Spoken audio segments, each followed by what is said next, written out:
So let's now talk about why people buy. Let's start to get into the psychology of buying decisions amongst your clients and customers. So there's really, in essence, 7 things that motivate people to buy. And any product or service could fall into any one of these. So let's go through those, and then we'll get more into the actual buying behavior. So one of the first things that people buy for is because of safety, right? They don't feel that their current situation or a product they have isn't safe enough, right? So you see this very often when people go and they have a life-changing event. So they go and they have a child, right? Their firstborn child. Immediately they go into parent mode. Everything's not safe, right? We need a new vehicle. We gotta buy a new house because it's not safe. It's a 2-story. We need a flat level. Those type of things. So they buy based on safety. Adventure, right? You can relate to this, right? We buy a product because it's fun, it's exciting. I mean, myself, I like off-roading, ATVs, side-by-sides. I buy that not for safety. I didn't buy one to feel safe. I bought one for adventure. And that's really a reason for that. Now, I don't buy insurance for adventure, right? I may buy it to feel safe or to make my family feel safe if it's life insurance or anything like that. Significance.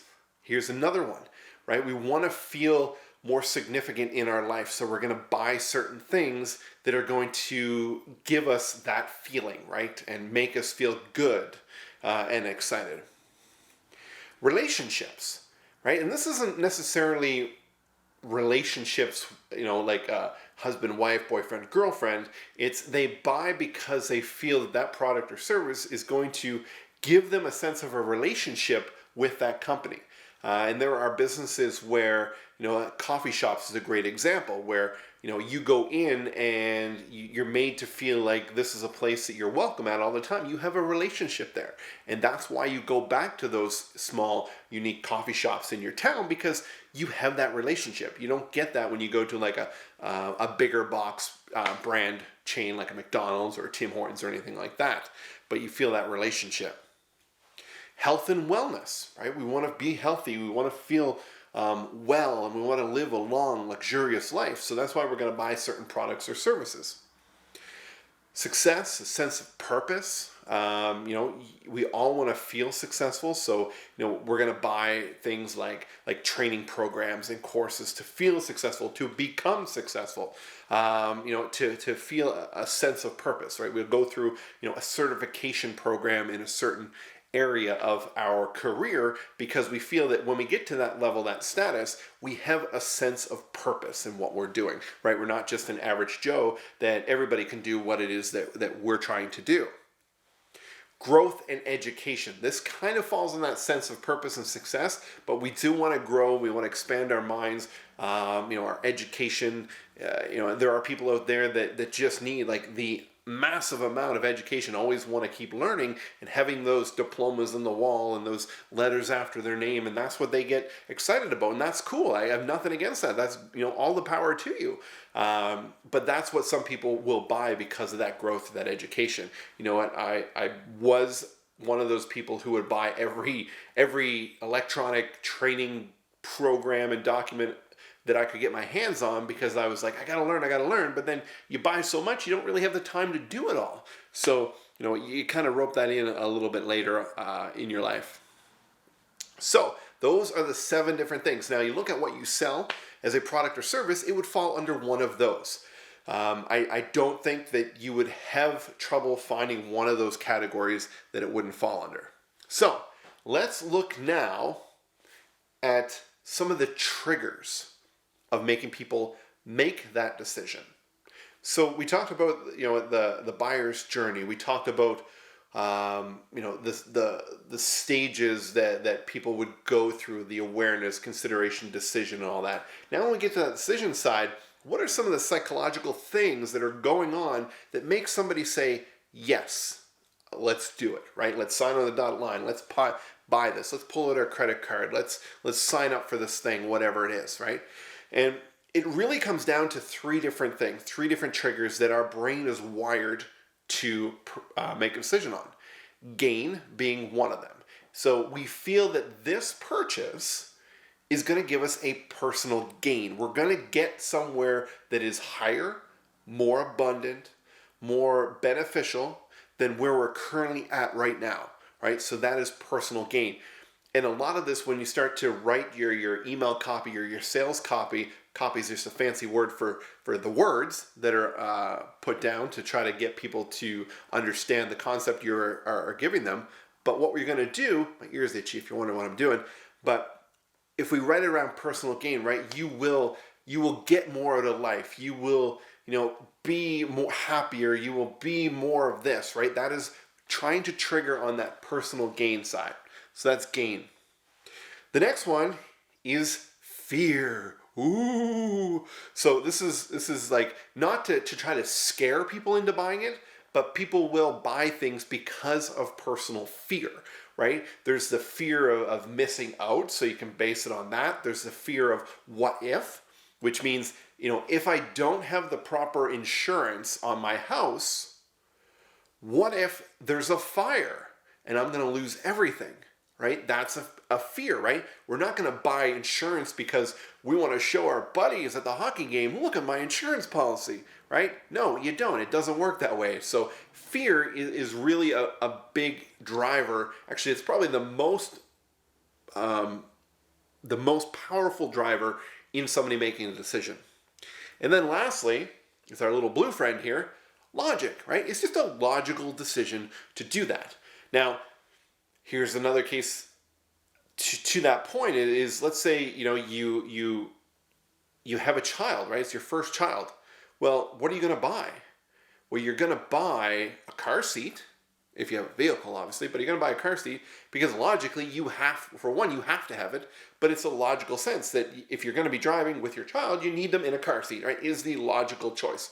If you're going to buy auto insurance because you have to have it if you're driving on there, right? These are all logical reasons for making a decision. So when we're trying to trigger somebody to make that decision, we're going to try to touch on one of these three, right? Gain, fear, or logic. Now, how do we decide which one? Well, you don't, right? You could take any product and you could write your copy to trigger on any one of these, right?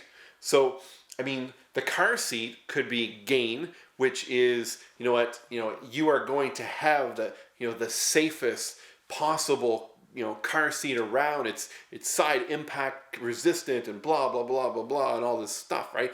Personal gain, right? You're feeling good about it, right? The fear is if you don't have a car seat or one that is of this level of safety, imagine what would happen if the unfortunate event where you get in a car accident, what happens going to happen to little Johnny, right? You're basing it on that fear. Or logic, it's going to come down to, this is what you need to do when you're becoming a parent. You've got a new child, you need to have a car seat, and here's our car seat, what all those things are, right? So when we do that, what we do is we tend to touch on one first, right? See if they buy. If they don't, okay, no problem. Then the next series that comes out is going to be talking about fear. The next one over there is logic, right? Somebody's going to buy on one of those. And I may buy on fear, you might buy on logic, your neighbor might buy on gain. So it's not a clear, concise pattern based on your product. It's all going to determine who is buying what, okay? So let's talk about the learning pathway now. Now, the learning pathway is three different ways that people learn about a product. There's cognitive, which is the reading, the listening, the watching.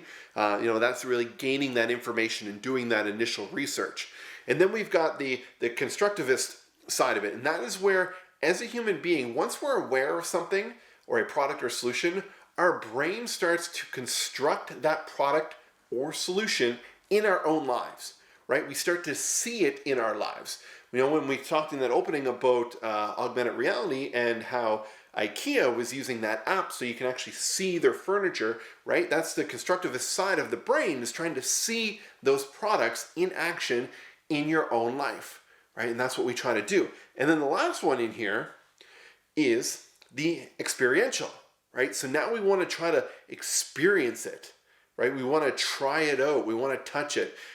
Thinking about back to a vehicle, you start to think, okay, we need a new vehicle. What are we going to get? We're going to get a car, a van, a truck, an SUV. So you decide, okay, SUV, middle of the road, we're going to go that route. And now we start to go and start to see how that would fit in our life. Would we need, 3 rows, 2 rows? And I know this because we went through this process, right? Okay, 3 rows, perfect. Now, where can we get 3-row SUVs? And we narrow it down to a couple dealerships. Now we go and we test drive, right? We're starting to experience it. Now, the cool thing about this is when you start to compare these elements right here, the cognitive, constructivist, and experiential here together with this that we just talked about in the previous video, very similar, right? Cognitive, we're reading, we're listening, we're learning, right? That's the awareness. The constructivist, that's considering it, right? We're starting to consider how this is going to work in our life. And then on a decision stage, this is where we're getting into the experiential side of things, right? We want to do those tutorials. We want to do those trials. We want to do those demos. We want to see how it looks, how it feels. What's that experience? We want to come in and meet your team. Stopping in, inviting somebody in for a free lunch. And not only are they learning, but they're getting to see the ecosystem that's going on in your business, around your business. They're meeting the people, right? They're touching, shaking hands, probably not hugging or anything like that. It's a little weird, but you know what I mean? We're trying to get people into that whole moving down the whole cycle. So that right there is how people learn, right? Those 7 different ways that motivate people or the 7 things that people buy because of.